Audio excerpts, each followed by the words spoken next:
All right, we've got 92 people with us. How's everybody doing? Today we're joined by Lena Cisco, Gavin Stone, and we are going to talk about body language.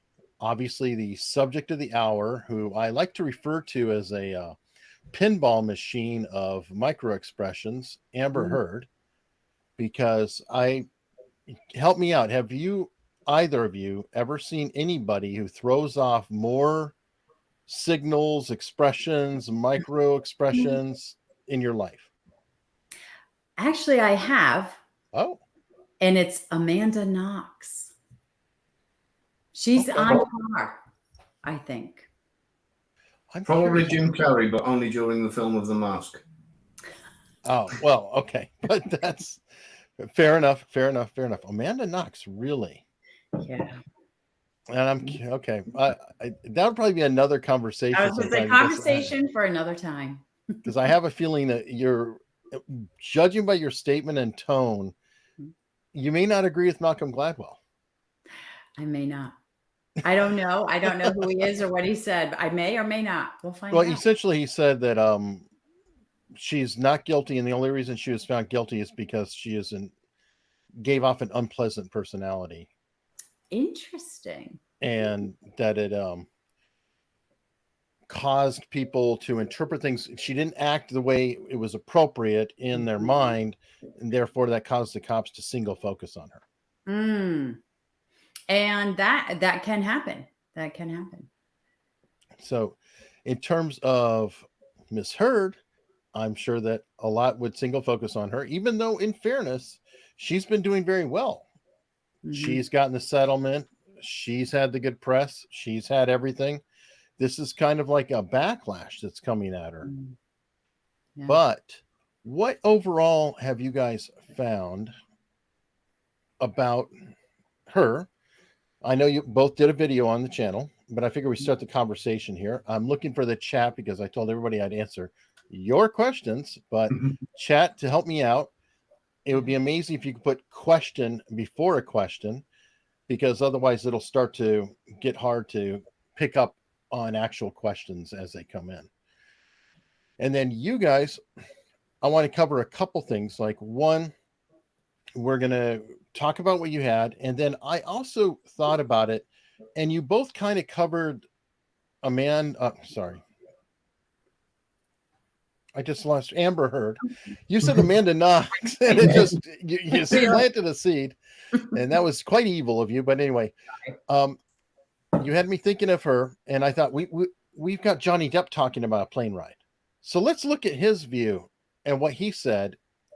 And I'm curious how it compares to you guys. Okay. So overall, I'll start with Gavin.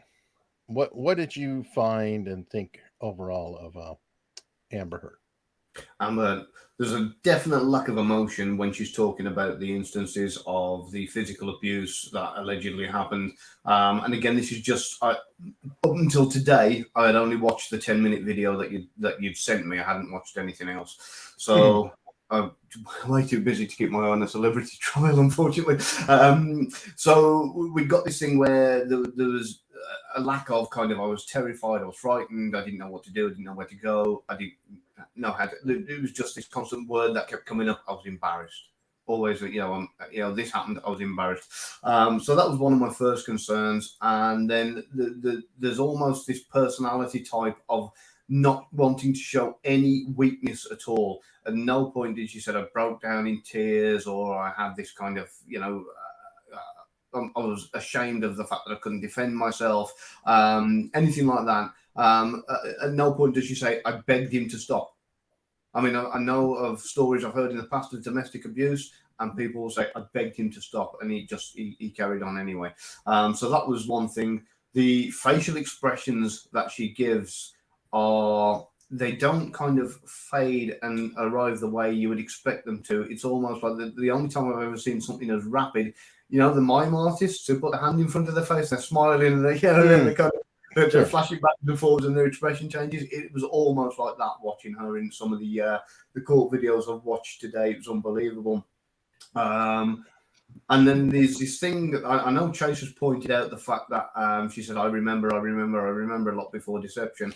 Yes, And we have the editor of that in the chat here. Sadie they say, actually hey, is the one who edited that piece, wow. and it took her Oh, an but immeasurable amount of time. You see, it's 2 freaking plus minutes.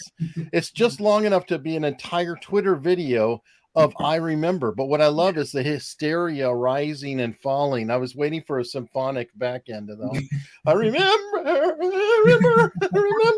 I'm sorry, it was I'm going to remember that. Oh, definitely. Shout out to Sadie. She is an absolute rock star. Yeah, so I think a lot of the time where she's using that, if you look at it as I remember, as I recall, it makes it more difficult to argue with the point. Because as they remember it, is how they remember, not necessarily what actually happened. The tense shifts were unbelievable. I covered this when I sent you the video on Saturday or Sunday night. I can't remember which it was, but the amount of tense shifts she goes from past to present is just phenomenal. There's a lot of one-sided explanation from her, from when she's saying her what happened to her, but nothing that she actually did or said herself. And then the last one is one that I noticed, which is what I refer to as unnegs when we're doing statement analysis, which is unnecessary negatives.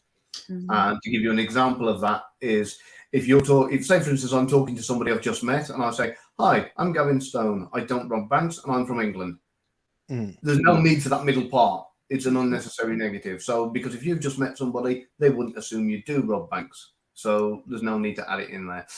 So these unnegs kind of show up a hell of a lot during the course of her testimony when she's telling her side of the story. She does mention probably equally amounts of what she doesn't do and what she didn't say and what she didn't, things that didn't happen as things that actually did happen. So that's my kind of summary of it all, as it were. Okay, cool. And on that note, you've mentioned the multiple changes of expression. Now, Lena, is it just me, or okay? You said that you saw more with Amanda Knox. The part that I thought was interesting with Amber Heard is if you're just kind of watching her baseline, she seems normal, but it's like, especially when you slow down the film, I mean, she puts the micro in micro expressions, or at least nano. I mean, because if you start playing it back slowly, it's almost like this weird subliminal, like they're like little snapshots subliminally shot in there of like rage and anger, and it's really and it's super. I mean, you don't notice it flat on, but if you slow the film, it's kind of disturbing. Like Linda Blair has come back to appear in court. All right. So it's disgust and anger, with a couple of contempt leaked in there too. And, as you listen to her, you may say, well, that makes sense. She's talking about being physically abused. You would be disgusted and angered. The problem I have, though, is as she's talking, it's incongruent with what she's saying. And I'm all about that congruency. Naturally, we are congruent with our body language and our verbal language. It's just who we are as humans. When it's incongruent, it's a red flag. There's a reason. Something is not clicking. Something's not truthful. So with her, and just like Amanda Knox that I saw, it's just incongruent and it doesn't make sense. We have to figure out why. And the other thing I have a huge problem with, yes, she's an actress. Yes, he's an actor. And you can see that coming out in their personalities, obviously. That's their baseline. So you just kind of have to throw that away and start looking beyond that into seeing the real legitimate clues or indicators or illustrators, or whatever you want to call them, that say, this is not truthful, or this is, or what do I see here? And one of the biggest things is that through this whole entire, and I watched hours, Gavin. So on my 12-hour car ride down to Florida, I watched everything. Wow. There are no tears. And I've seen a million comments. You do well, not. There was one tear. There was one tear. I know Nate demanded his $50 for it. But hold on that note, though, I promise. Now I'm going to make a bet to you now that she'll be throwing tears like a machine on Cross. Oh, yeah. As soon as she's confronted with somebody and it's a battle, I think she's going to get rage tears. Well, she's going to have to really pull out the acting skill. because I haven't seen them yet. I have not seen them. And so here's the deal. As I was watching her, I do a ton of training. I am training so many law enforcement throughout the United States. I train all the time. I use tons of videos to demonstrate these illustrators to people. And while I was watching this, I would see two famous liars, right? Come out, admit, sorry, I lied. I said this, I was lying, and now I'm going to tell you the truth. Two people. And I saw the exact same illustrators in Amber's body language. And one is Anthony Weiner, as I mentioned. Here's the problem. And this is something, for one little facial expression. When she talks about that plane incident and trying to be polite, right? And I sent you some pictures. She squishes up her face. She does disgust and anger right after that. If you were really trying to be polite on that plane, which I have a hard time believing she was, you wouldn't be showing anger and disgust. And she also says this, I was trying to be polite. Do you hear the question, the up-tilt question? So now I have two incongruent facial expressions of emotion that do not equal polite, and you're inflecting your voice. That does not make any sense to me. It's wrong. I don't buy it. I don't believe it. So there's so much of that coming out in her. But I got to look for that one tear because I didn't see any tears. There's a still of it. I know because I had to get a cover shot. I was like, dang it, that one has a tear. Anyway, so on this note, we're going to go back to Sadie's work here real quickly because a friend of mine, friend of the channel, David Viva Fry, created a supercut of Sadie's. Mm-hmm. So, hers is not only so great, it's been remixed. Oh. So check this out, everybody. I remember I remember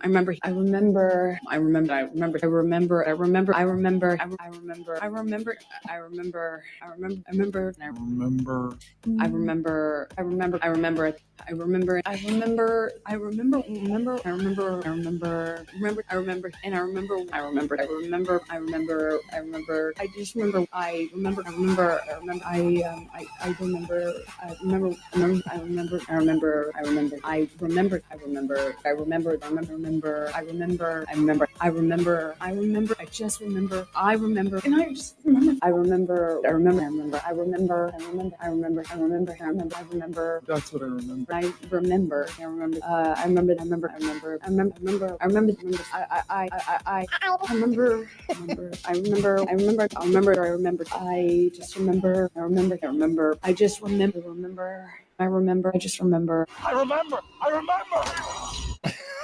Oh, that was brilliant. But it can't take away from the original, though. And on that note, I do want to play because we've talked about the Amber Heard. Mm-hmm. Really, it's the plane incident. Now, by the way, I'm going to say that the contrast between Johnny Depp talking about an incident on the plane and her is so extreme. I can't be sure if they're talking about the same incident. And I'm not kidding. It's like, I'm sure they've taken different flights together. I think they're talking about the same thing because it was a flight between Boston and LA somehow on Johnny's plane. But this is Johnny Depp talking about it. It's only 3 minutes. And I'd just love to get your thoughts on his version and see if it feels more congruent or not, or if he's out there too, or, it could be two completely false people. When I arrived on the plane, I was not feeling any pain, and I knew that she was ready for some kind of brawl, and I sat on the plane drawing. I was drawing in my notebook. She would verbally heckle, hassle, accuse, poke, prod physically, poke and prod psychologically, emotionally. It just and finally, as was my one thing I learned, if you're gonna hide someplace from somebody, go straight into the bathroom. So I walked back into the back of the plane, I grabbed a pillow and I went into the bathroom, locked the door, and lay down on the bathroom floor and went to sleep. And that's where I remained for the rest of the flight. How much? And that's essentially it. I'm not going to go through the entire spectrum. I feel like there's enough here. Mhm. I don't know if you got any initial impressions. I don't want to put you on the spot, but I'll put Gavin on the spot. I've known him longer. Why not? So, I mean, initially, everything he's saying is very congruent when he's talking about the fact that he's drawing and he makes this with his hand. It's all in the right time. When he's saying she's poking and prodding physically and mentally, again, the actions are done in time. Everything's congruent there. The only thing I will say that stood out to me, I don't know whether you did it over there in the States, but when we were kids, we used to do this thing where we go 1, 2, miss a few, 99, 100.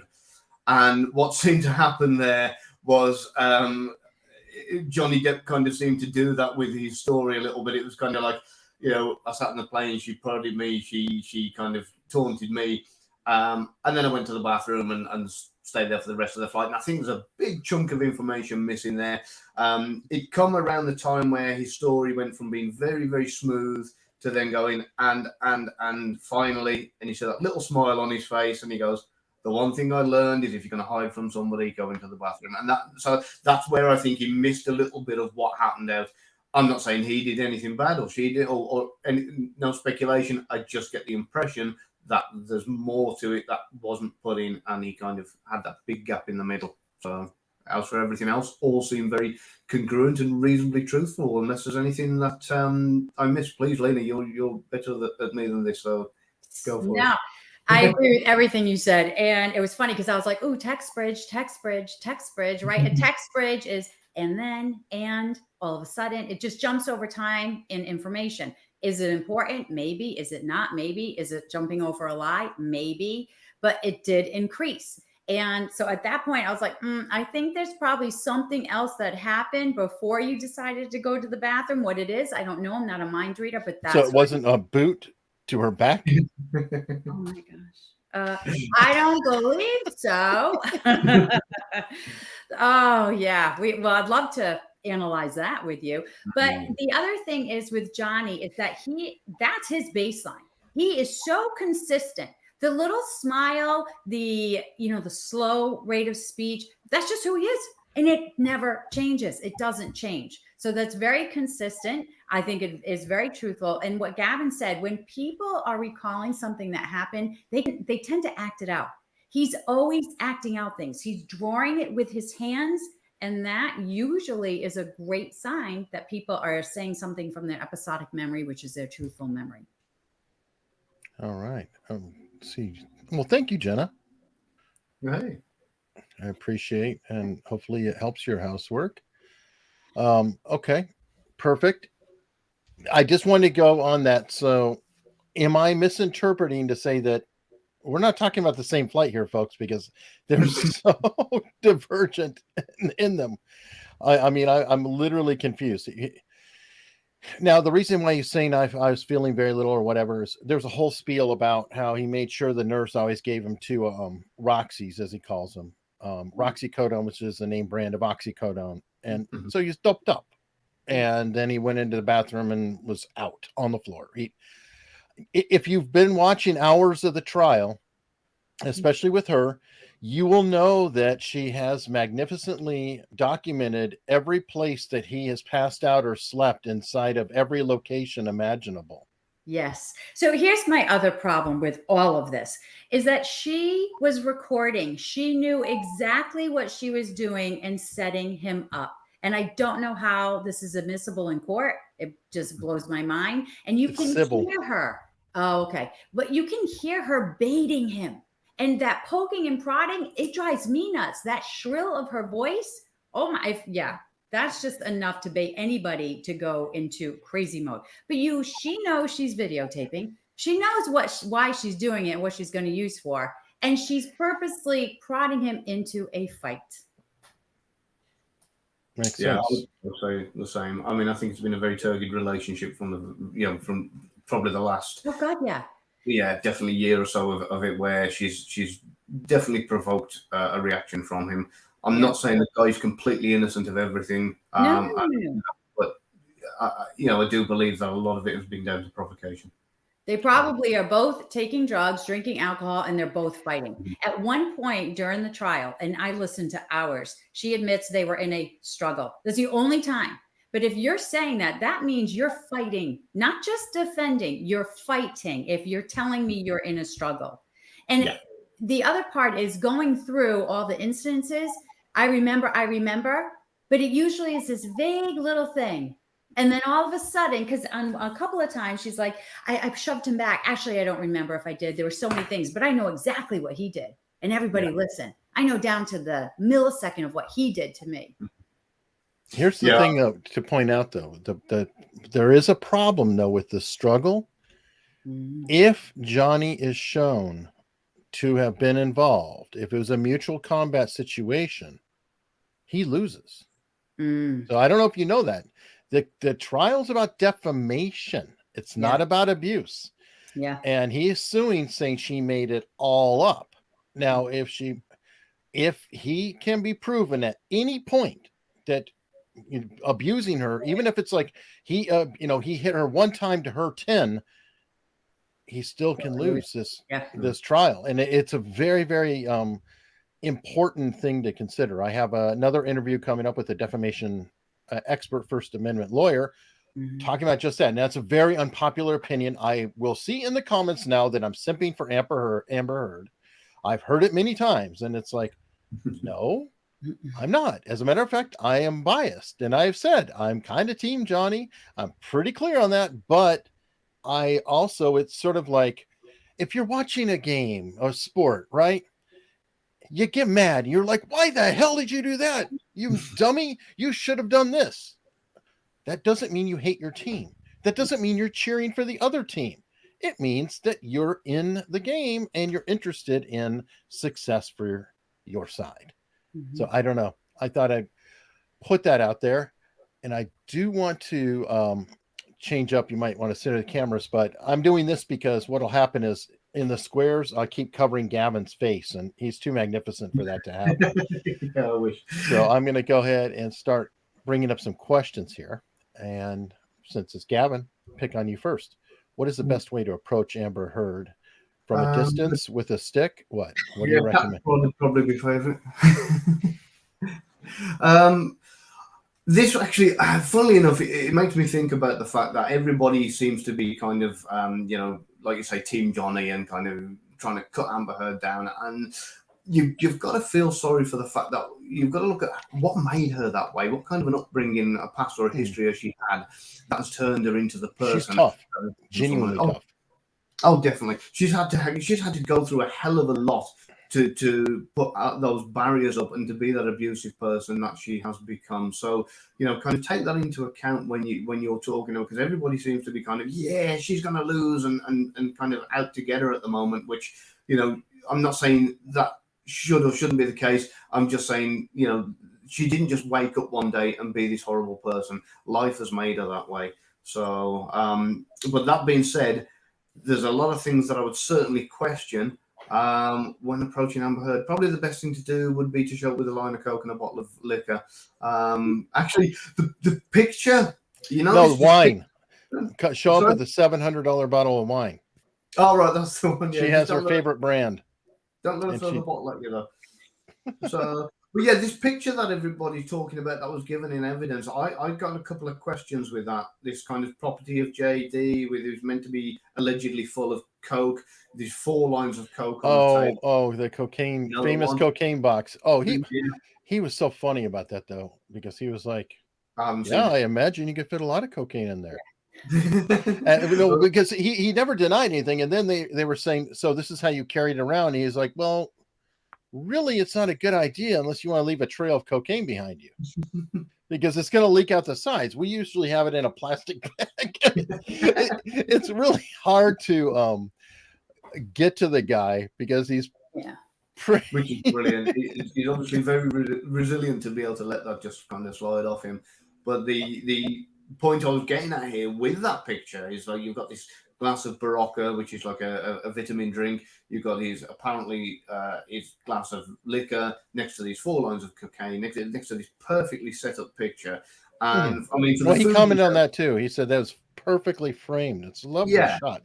I He mean, did. it really is. It's kind of something that if you say having a Thanksgiving meal on your own and you cooked yourself a perfect turkey, this perfect meal, and you put it all on a plate, you got your cutlery out, you wouldn't just go for a coddywomple and let your missus take a photo of it while it went cold and rotten. It was people with a coke habit, if they've just spent all the time prepping it and getting the lines ready, as soon as they've done it, they're going to snort it. So, All right. in my experience and what I've seen so far, but it is highly possible he's prepped it and then gone for a little wander, leaving the perfect photo opportunity for his wife, who's been planning this kind of thing for a while by the looks of it. All right, I see the chat's like filling up here, so I'm gonna have to go rapid fire probably for a while and Sorry. alternate between you. So, let's see. That's the first one. We'll go right to Ziggy. All I keep seeing on Amber's face looked to me like disgust. Do you think she thought it'd be interpreted as sincere emotion, like embarrassment, sadness, etc.? Lena. So I saw no sadness. That's my problem. And it's like what Gavin said before. I have talked to a lot of people. I work with law enforcement all the time. I work on cold cases. I have been in cases with domestic violence, and there is sadness. Amber Heard had no sadness.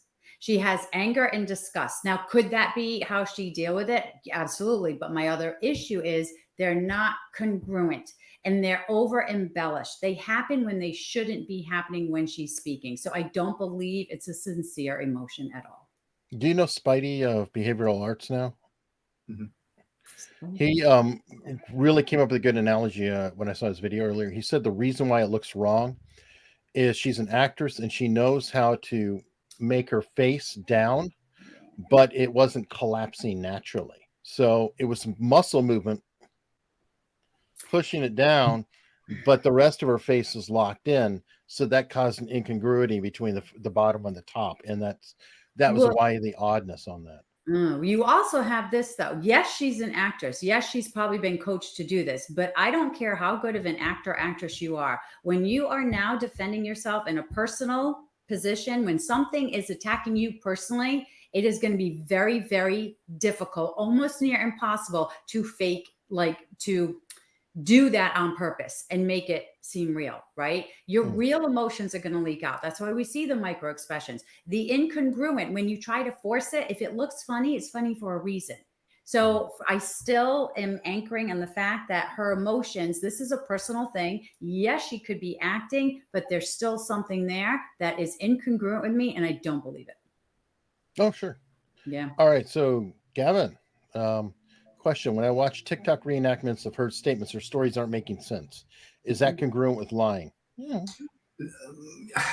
Sometimes. I mean, it's what we're looking at. Lena and I have been doing this for a long, long time. And, one slice of bacon doesn't make a sandwich. You need lots of things together combined in order to get the full thing. So, the sentence is not making sense. People can do that when they're nervous. They can do it when they're struggling to kind of think like I am now, to think of the right explanation. There's many different reasons. They could be thinking about multiple things at once. It's if they're struggling to make a coherent sentence while they're showing all the other signals and the other signs as well. You're looking for clusters of tells or red flags or source leads or whatever you want to call them to kind of show you that something here isn't adding up. Okay, this next one is fantastic. And it was noticed by all the lawyers too. Mm-hmm. Every time there would be an objection or something, it was really kind of creepy. It's like they go to the judge, or the judge would make a ruling. Amber Heard just went, boom. Yep. Yeah. It was like she just turned off. Yep. Like performance break, and scene cut. Yeah. I mean, it was really, really, really, really clear. Did you notice that, Lena? Absolutely. It is performance. It's completely performance. I also noticed it. So I like to pay attention on the sidelines too. When Johnny Depp was on the stand, they would pan to her watching. That's when I got the best read, because even though she was trying so hard not to give off a tell, because she's not stupid. She knows we're reading her, right? She knows people are going to be looking at her body language and her facial expressions just to get the slightest hint of something.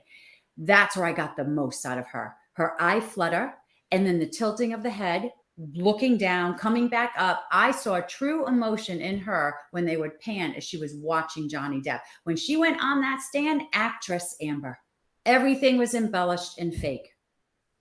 And now that you mention it, Johnny himself, I noticed, was very involved. Like when they go over to the judge, he would follow them.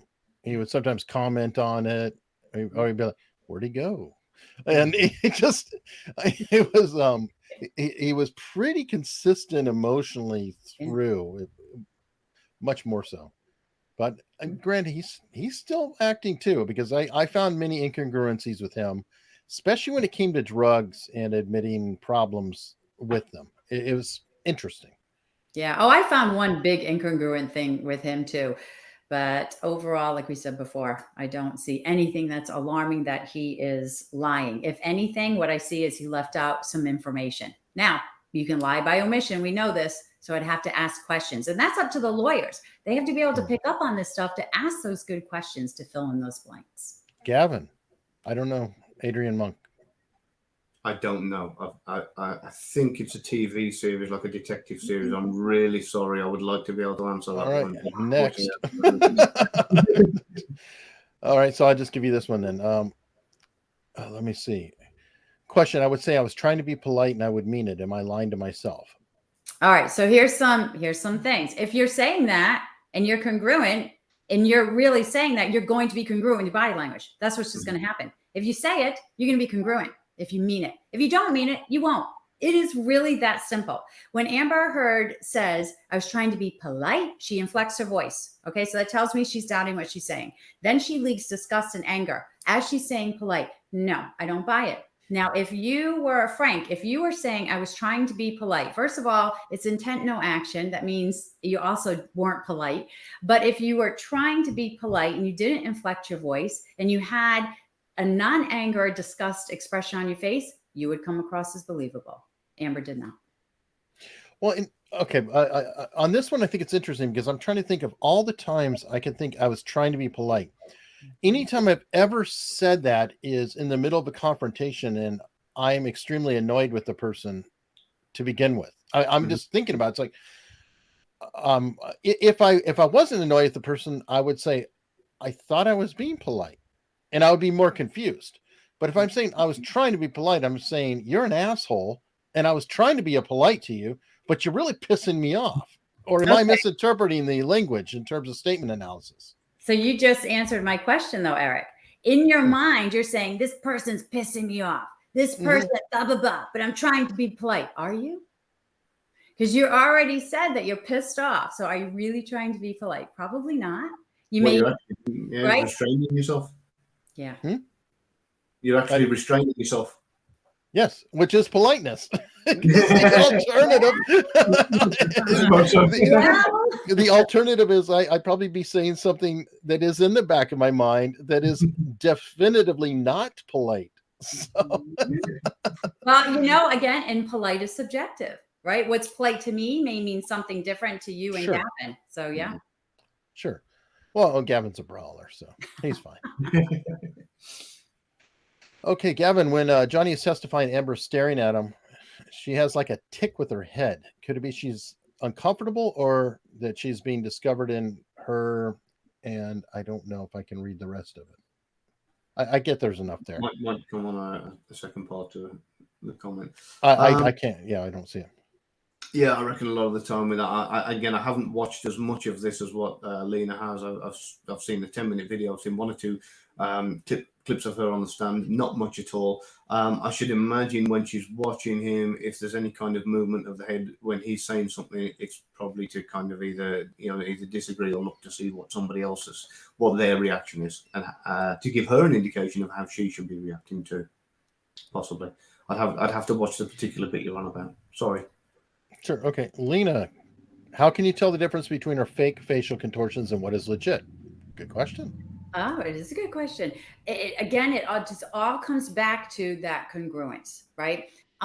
If I'm saying that I was really angry and you see this, okay, that makes sense. If the expression lasts too long, is too much, is probably an oversell. All right. So people, and to me, she looks like she's overselling the anger and disgust as well throughout this entire thing, because you see it creep up all the time. It's either right, and it's just constant. At some point, I never see it stop.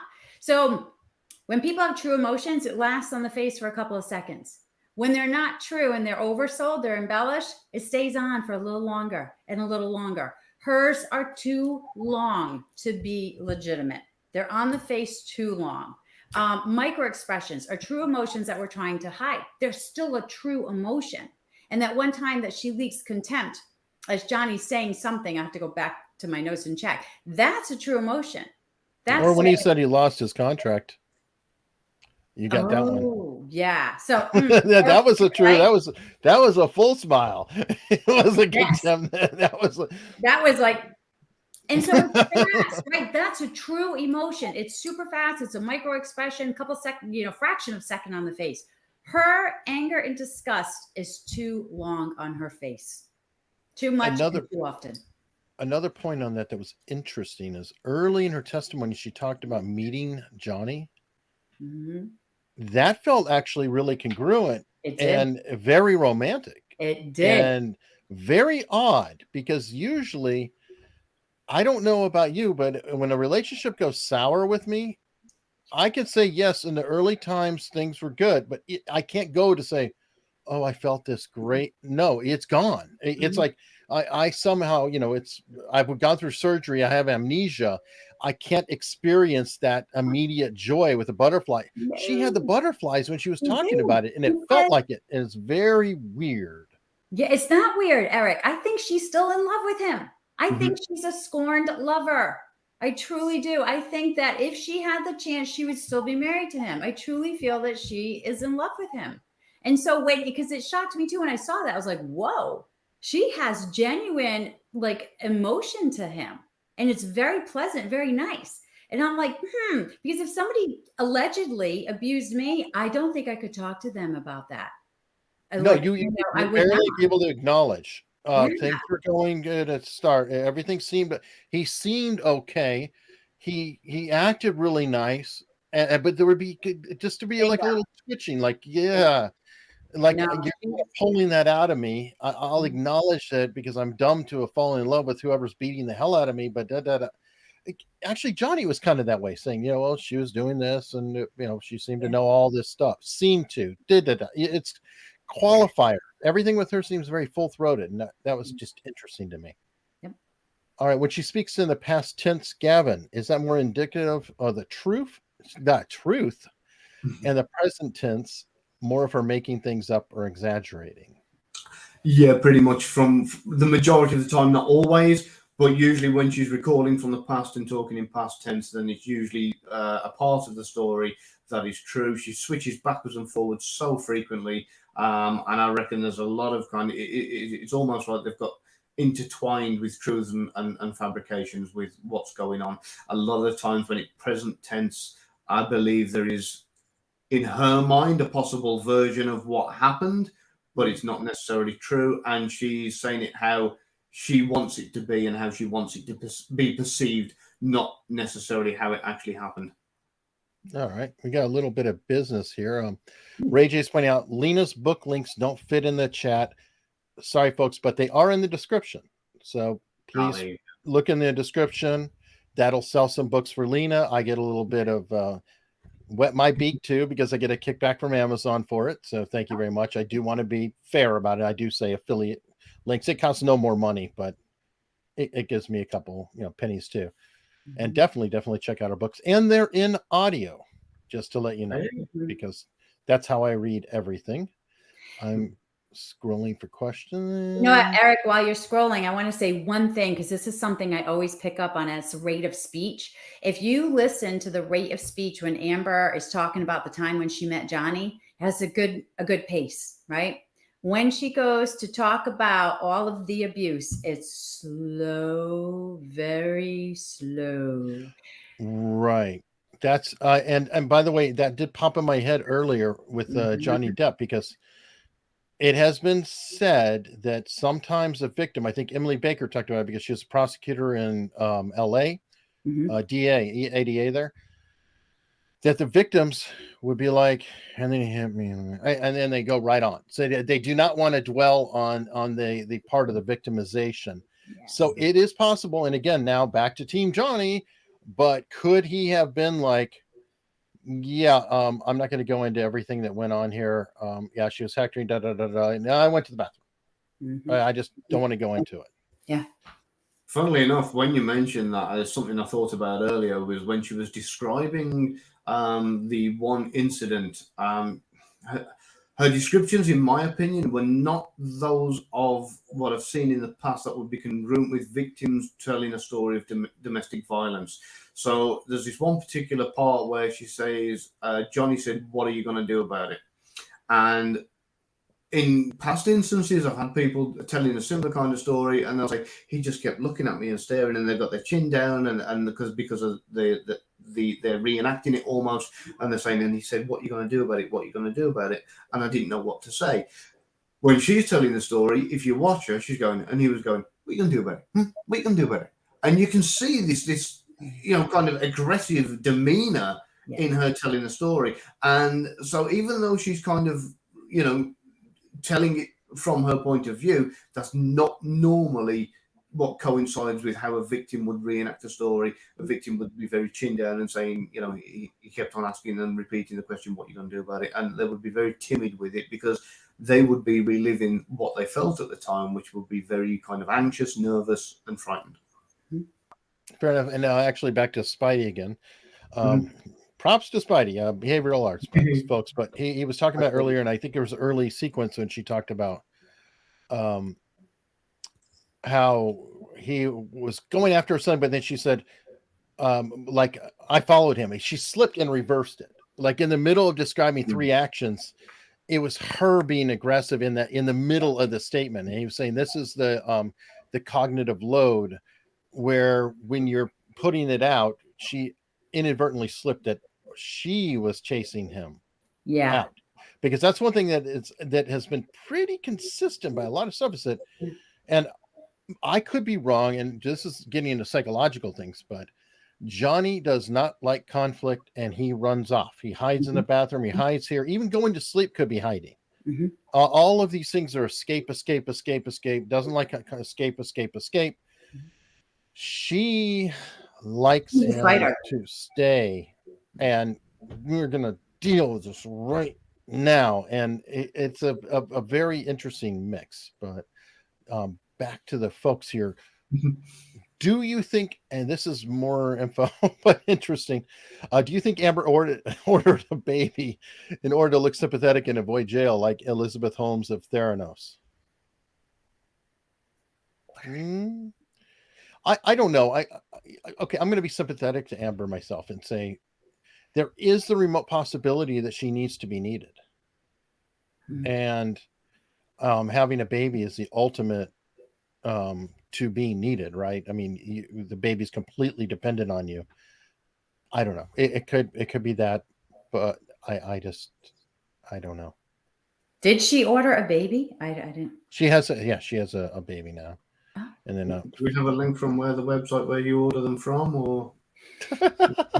Well, it makes me think of my other show, America's Untold Stories, where we kind of talk about Hilaria Baldwin.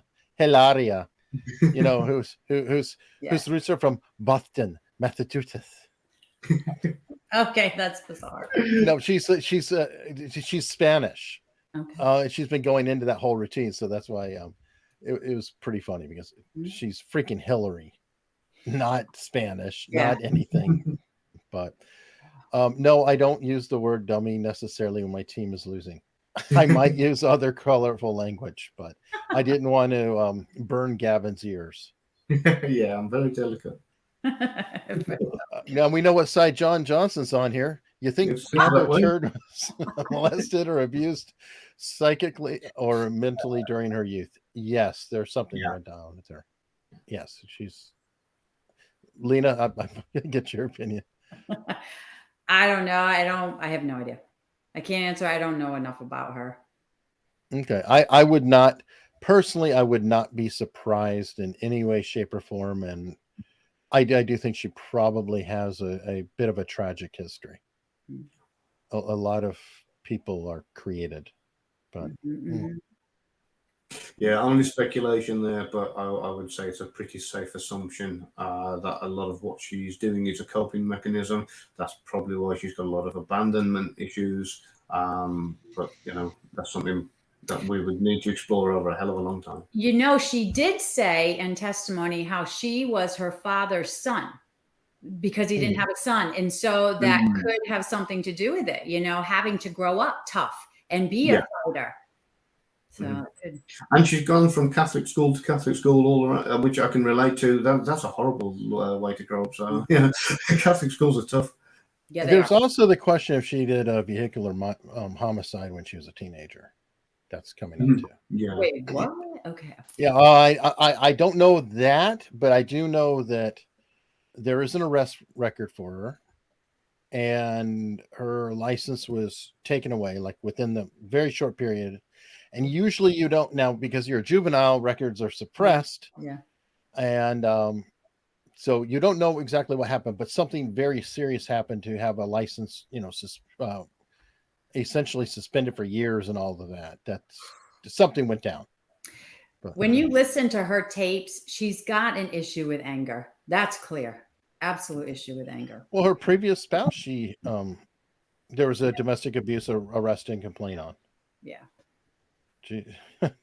Then okay, that's another question that we I think all discuss. Gavin, you do a lot of investigations of people and things like that in your line of work. Mhm. And Molina too. Do you find one thing that stuck out to me between the two of them is that it seems like there's nobody who has anything good to say about her, and everybody she's referencing as a character is either dead or not testifying. So whenever she talked about it was Jerry Judge is the bodyguard who died in 2018, I believe, of Yes, cancer. Mm. And then of course there's her mother has passed away. So it's like, well, Amber, don't you have anybody here? Yeah. And your friend's supposedly not going to be testifying. Your sister's not going to be testifying. Who is here for you? And then you look at Johnny, and I noticed that like his security people, 15 years, 13 years. Jerry Yeah. Judge is like almost 20 years. And even the agent that was, was up there. No, he got fired by Johnny and Amber, but he wasn't trashing them. Yeah, I mean, it's like now you could say, okay, well, he knows where his bread's butter, but Johnny's reputation is garbage right now. I mean, it really is. That's what he's trying to win back. And he doesn't seem to have anybody that has really too many hard feelings. Now the defense is coming out, and maybe they'll, pull some people out. I think Ellen Barkin may not like him very much. I've heard that rumor, but have you noticed that, Gavin or Lena, that talking to people around somebody can tell you a lot about them? Mm-hmm. Yeah, I am aware of the fact that in like the Hollywood circles, as it were, if you're in a high profile case like this, especially if it's like a Clash of the Titans, they will look at the one that's most likely going to win. And if you're not on that team, you can call everybody and they will shut you down. They will completely cut you out. And it's a case of we don't want to be associated. We don't want to be entangled in the middle of a messy trial. We don't want to be seen to side one way or another. One or two people will. But if they know that there's a high percentage chance that Amber's going to lose, her friends will turn their phone off to her and then just kind of, no, not get involved. Not the case with everybody, and I do genuinely believe that she's going to struggle to find good, reliable people to help her out here, because I think she's got the personality type, like we've mentioned about pushing people away. I think people are more of a commodity to her than friendship, possibly. Which is a problem. Lena? Yeah. Definitely. Lena, what do you think? Well, I mean, think of yourself, right? I know I have people in my life that I've been friends with, but will I go to trial for them? Probably not. Maybe I don't trust them. Maybe they're just an acquaintance. She doesn't seem to have that backing of people that will like, hey, yeah, I'll go to the floor for you because the relationship we have, or I trust you, whatever. They just don't exist. But then you have all these people for Johnny who have been with him for decades, and who are loyal to him even after they get fired. And they're like, yeah, I'll come to trial. He's got his family there. And they all say the same thing. Their story's consistent. That speaks volumes. Okay. All right, back to here. I've got some in. Good. Sharon wants to know, do you have any opinions on Amber copying Johnny's wardrobe Interesting. and hair? And he's ponytail one day, she's ponytail the next day. It's really creepy. That's interesting. I don't have a comment, but Probably more of a psychological thing than a body language thing. Ray J, is it bad acting or fake testimony or both? Yeah, I'll say C. The answer is C. Jenna, is Amber acting to deceive the audience, or is she acting in accordance to how she thinks someone would act or should act? Well, both can be true. Both. I mean, right? I mean, Yeah, absolutely. When people, here's the deal. Always remember this phrase: liars convince, truth tellers convey. When liars can feel the need to convince you of a lie, because number one, they have to convince themselves. If you're of sound mind, the truth is always there. It's right there. You have to suppress the truth, remember the lie, or create the lie, which is a lot of mental work. But liars, because they themselves don't believe this lie, feel, ooh, I have to convince the jury, the person, the judge, the other person. And so it comes out in behaviors, and they're both verbal and nonverbal convincing behaviors. Prolonged facial expressions of emotion that last on the face for more than a second are embellished emotions. They're not true. I'm going to do it again. And I'm like, God, I'm going to text him later and say, look, you're half of the damn episode, so you better watch it and say something nice. But Spidey brought up an interesting thing that Paul Ekman, I guess, did a study saying that if somebody feels like they're not being believed, even if they are truthful, they will start to resemble a liar. Because they're trying to convince. And I do want to throw out a bone and say there's always that possibility too. Like, oh, nobody believes me, but it's true. It's Absolutely. No, I swear to God, absolutely. I swear on my mother's. No, it's true. So here's the thing. I say, I swear to God. I'm like, I swear to God. I say it, right? I say never for no. But here's what you have to look for. And Gavin mentioned this. It's clusters. There's not one indicator, nonverbal, verbal, that is enough to say somebody is being deceptive. You have to, first of all, you have to baseline people. Second of all, you have to look for clusters. And third, you have to be able to say these are indicators of deception, the most accurate being incongruence. If you cannot do those three things, then you better not say if somebody's lying or telling the truth. You have to do more work. Yeah, there's no single action that indicates a lie or is indicative of a lie, whether it's statement, whether it's body language, whatever it is. It's all of those things combined. Like I said, one piece of bacon doesn't make the sandwich. You need the bread. You need the whole lot. You need all the ingredients to get the lie. all right, and somebody just corrected me. Gavin has books too. I know Gavin has books, but Gavin, thank you, John. Thank you, John. I've actually done the audiobook narration for one of his books. I'm well aware of it, but he's got some new stuff coming out. So I know he's kind of not promoting the one because he's got the new thing coming, I believe. That's right. I appreciate that, John. But yes, there's a second edition coming out very, very soon. So thank you. Much apprecited. But I'll give you a question, John. And this is, I think, a really sound point and good observation. Yeah. Why does Amber refer to him as Johnny and he refers to her as Ms. Heard? It's distancing. She's not creating that distance because I truly feel she's still in love with him. He's done though. He's been done. Oh, Georgina. And thank you so much, Georgina, for the super chat. Georgina's a rock star. I thought she mixed her tints. Doesn't that mean lying? And also, she overplayed her anxiety. I couldn't take that. She just went on, and her lawyers didn't do anything to stop her. We did cover the tense things a little bit earlier, and they do tend to change so frequently. Like I said, it's mainly when she's in present tenses. A lot of the time is when I believe she's fabricating, and the past tense is when she's recalling. But the two are so woven into each other. It's back and forth. It's like watching a game of tennis. So the trick to really know if that can be used as an indicator of deception that I have found over decades of interviewing is that if that's a person's baseline, then you got to throw it in the trash can.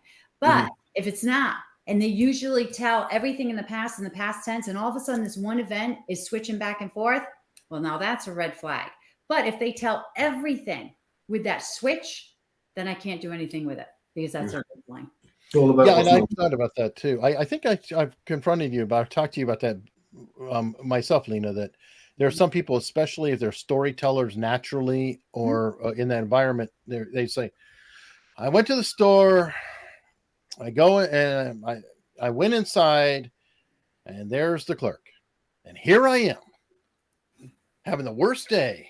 And so they start acting it out because they're performing that moment or redoing it as if it's live, but it's not necessarily false.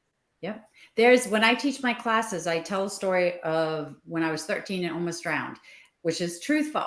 And I'm doing it to demonstrate a text bridge because there's a chunk of time after I breathed underwater and washed up on the beach. I don't know what happened, right? So as I'm telling the story, I go back and forth, present and past tense. And I was like, but I'm telling the truth. How can that be? Because I'm a storyteller. It was a truthful event. Mhm. That's just my baseline. And I'm a storyteller.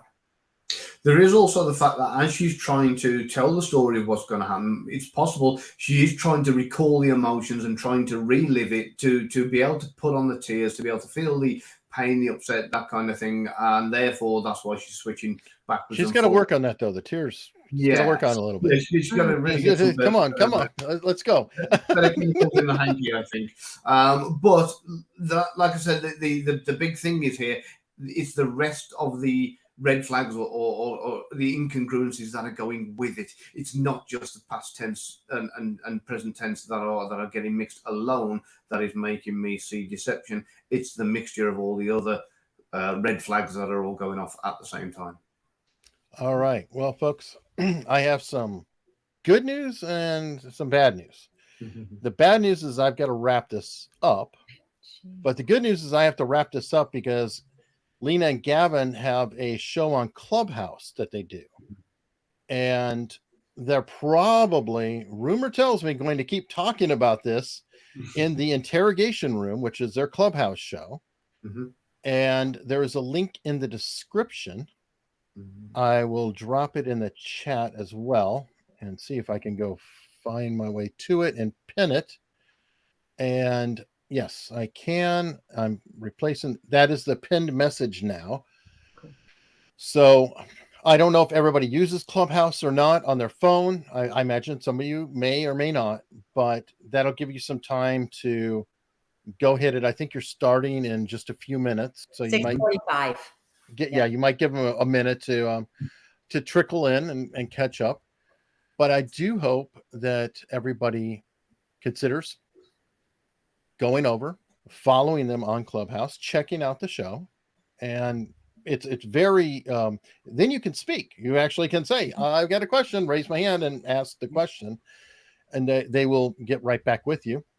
And there's some more things coming up. I can't go into full detail, but if you follow me on unstructured.locals.com, Gavin and I are probably going to be starting something in the very near future in development, and we're going to be doing that for all the paid supporters on Locals. So it'll be within, and love to see you there.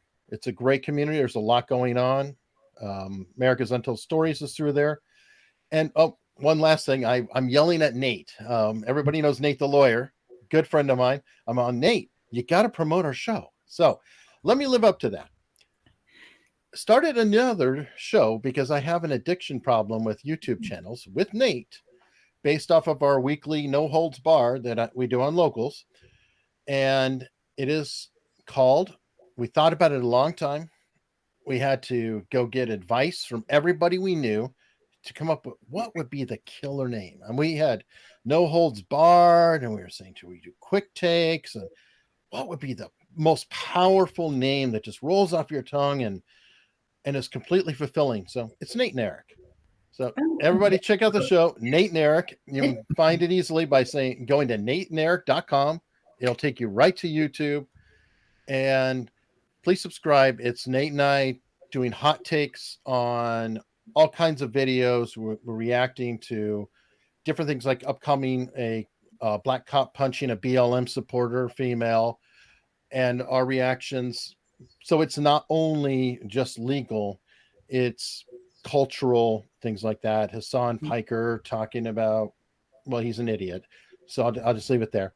And the fun part is that Nate and I don't agree much of the time, but we always have a fantastic time and we're really good friends. So Nate and Eric, and as far as it goes, while you're here, drop a sub, drop a like, hang out, and I will see you next time.